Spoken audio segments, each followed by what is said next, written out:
बिस्मिल्लाहिर्रहमानिर्रहीम। आज का टॉपिक है स्टोइकियोमेट्री। जिस तरतीब से ये टॉपिक लिखा हुआ है ना, उस तरतीब से मैं आपको नहीं पढ़ा रही। कुछ चीज़ें मैं पहले समझाऊंगी और कुछ बाद में समझाऊंगी। सबसे पहले स्टोइकियोमेट्री की डेफिनेशन देख लेते हैं।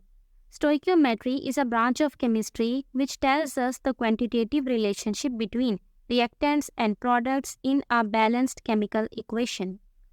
स्टोइकियोमेट्री केमिस्ट्री की एक ऐसी ब्रांच है जिसके अंदर हम रिएक्टेंट और प्रोडक्ट की रिलेशनशिप को स्टडी करते हैं। जब भी कोई रिएक्शन होता है तो रिएक्शन से पहले की जो चीज़ें होती हैं उनको रिएक्टेंट कहते हैं और जो रिएक्शन के बाद बनती हैं उनको प्रोडक्ट कहती हैं। जैसे मेरे पास है हाइड्रोजन गैस और ऑक्सीजन गैस, इन दोनों ने मिलकर बना लिया वाटर। तो हाइड्रोजन गैस और ऑक्सीजन गैस ये दोनों है रिएक्टेंट और जो बाद में बना है वाटर ये है प्रोडक्ट।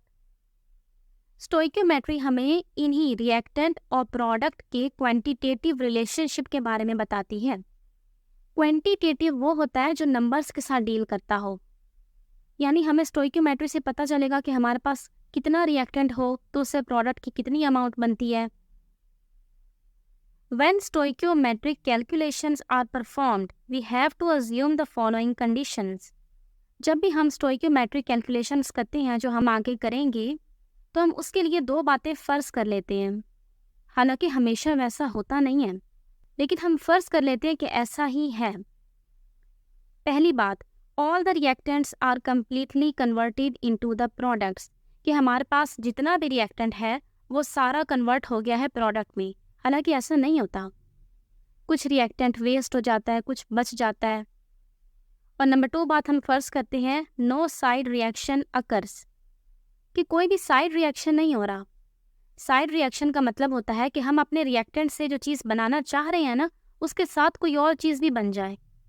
जैसे मैंने ऑक्सीजन गैस और हाइड्रोजन गैस ये दोनों चीज़ें ली हैं ताकि मैं उससे वाटर बनाऊं, लेकिन जो मैंने हाइड्रोजन गैस ली है ना उसमें इम्प्योरिटीज़ मौजूद है, कार्बन मौजूद है उसके अंदर, तो उससे साथ में एक और रिएक्शन भी हो जाएगा और मेरे पास मीथेन गैस भी बन जाएगी वाटर के साथ साथ। तो जब भी कोई रिएक्शन होता है आमतौर पे साइड रिएक्शंस भी होते हैं उसके अंदर, लेकिन हम फ़र्ज़ कर रहे हैं कि कोई साइड रिएक्शन नहीं हो रहा, हम जो चीज़ बनाना चाह रहे हैं सिर्फ वही चीज़ बन रही है। While doing calculations, the law of conservation of mass and the law of definite proportions are obeyed. और हम ये चीज़ भी कहते हैं कि जब भी कोई रिएक्शन हो रहा है, यानी हम जब कैलकुलेशंस कर रहे हैं, तो उसके अंदर लॉ ऑफ कंजर्वेशन ओबे हो रहा है। लॉ ऑफ कंजर्वेशन होता है कि रिएक्शन से पहले रिएक्टेंट्स का जितना मैस था वो और रिएक्शन के बाद जो प्रोडक्ट्स का मैस है वो दोनों इक्वल हैं, यानी मैस बैलेंस रहता होता है केमिकल इक्वेशन में। और दूसरा लॉ है लॉ ऑफ डेफिनेट प्रोपोर्शन। ये लॉ कहता होता है कि एक कंपाउंड के अंदर एलिमेंट्स की रेशो फिक्स होती है, भले उस कंपाउंड की अमाउंट जितनी मर्जी हो।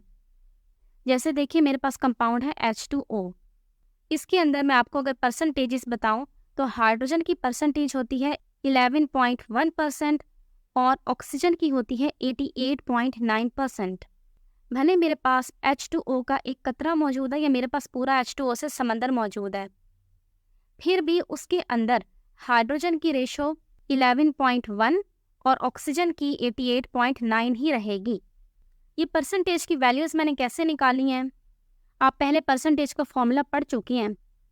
Percentage of an element is equal to mass of an element over mass of compound into 100। तो इस तरह से आप निकाल सकते हैं percentages. Chemical equations have certain limitations as well. Chemical equation हमें सारा कुछ नहीं बता देती है। केमिकल इक्वेशन हमें सिर्फ ये बताती है कि हमारे पास कौन कौन से रिएक्टेंट्स हैं और उससे कौन से प्रोडक्ट बनेंगे और रिएक्टेंट की कितनी अमाउंट मौजूद है और प्रोडक्ट की कितनी अमाउंट बनेगी। They do not tell about the conditions and the rate of reaction. Chemical equation हमें ये नहीं बताती है कि हमें इस रिएक्शन को करने के लिए कौन कौन सी कंडीशंस चाहिए, जैसे टेम्परेचर कितना होना चाहिए, प्रेशर कितना होना चाहिए, हम कैटालिस्ट कौन सा यूज़ कर रहे हैं, रेट ऑफ रिएक्शन क्या है, वो रिएक्शन तेज़ी से हो रहा है या वो रिएक्शन स्लो है।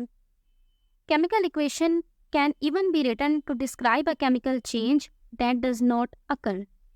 कभी कभी कोई केमिकल इक्वेशन लिखी होती है ना, असल में वैसा कोई रिएक्शन नहीं होता, तो केमिकल इक्वेशंस यूं भी लिखी जा सकती हैं जिनकी असल में कोई रियलिटी ना हो। तो ये है केमिकल इक्वेशंस की limitations. With the knowledge of atomic mass, molecular mass, the mole and Avogadro's number, and the molar volume, we can make use of the chemical equation in a much better way and can get many useful information from them. हमारे पास कोई chemical equation मौजूद है तो उसके अंदर reactant का atomic mass क्या है, या उनका मॉलिक्यूलर मास क्या है, या उनके मोल्स क्या है, या उनकी एवोगैड्रोस नंबर क्या है, उनका मोलर वॉल्यूम क्या है, इस तरह की सारी चीज़ों को हम इस्तेमाल करके और बहुत सारी तरह की चीज़ें कैलकुलेट कर सकते हैं। स्टोइकियोमेट्रिक कैलकुलेशंस की 3 टाइप्स लिखी हुई हैं, मैस मैस रिलेशनशिप, मैस मोल रिलेशनशिप और मैस वॉल्यूम रिलेशनशिप। ये हम बारी बारी अगली वीडियोस में कवर करेंगे। अस्सलामु अलैकुम।